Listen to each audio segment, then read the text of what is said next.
What's up, guys? Fosmith here. So Perch just made a video where he answered a reader question, a viewer question, I guess, asking why US comics don't sell in Japan. So that means that I have to react to it like a chimpanzee. So about 20 years ago, no, 25 years ago, I worked at a store called Mandarake. They're a Japanese store that specializes in manga and doujinshi and other assorted anime and manga related goods. I worked at the store in Santa Monica and moved there from Torrance in the early 2000s. And there I met a gentleman, half Japanese and half American, but not Japanese American, that he was really cool. He was sort of like a baller type, sort of gangster type guy, but he lived most of his life in Japan. His father is actually a voice actor that does English dubs in Japan. So if you've ever seen like a Japanese trailer and there's some American sounding guy doing some voiceover, it's usually his dad. I know he did the trailer for Gundam F91. But this guy, let's call him John. I'm not going to say his real name. So John was very into manga, very knowledgeable about manga, knew all the Golden Age Jump mangas by heart. And just out of curiosity, one day I asked him, "Do you read any American comics?" I don't know why I asked him that. I don't read them myself, so I'm not sure why I would ask that of another person. But then John says, "Nope." And I asked him why, and John replied, "Too many fucking words." And I didn't really understand it at the time, mainly because I didn't really think too much about it. But 20, 30 years later, I sort of get what he's coming at. American comics tend to throw word vomit at you, and I think Perch mentioned this as well.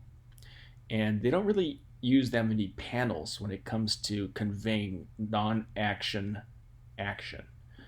So I'm probably going to get a lot of detractors and a lot of negative feedback for saying this, but this is a panel that everybody always likes. Captain America saying something to Spider-Man. I hate this fucking panel. It's too wordy. What he's saying is BS, by the way.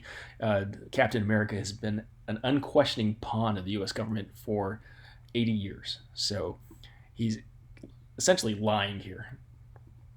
But I think if this was a manga, Captain America would begin with a close up of his face for the first dialogue bubble there. You would see Peter Parker's reaction at some point. And I think this guy's blonde. He might be Ben Riley. Peter Parker's reaction as Captain's talking, and there might be like a pull-out panel where there's the camera is a little bit further back, and you can see sort of both of them standing next to each other as Captain finishes up this speech. And I think this wordiness and this sort of stiffness is what hamstrings American comics when they try to make the translation into Japan. There's a lot of other factors. There's the fact that an American trade paperback in Japan costs about $20, which nowadays actually doesn't sound that expensive. But if you consider that a tankobon is roughly $5, then yes, that is a very large barrier to entry.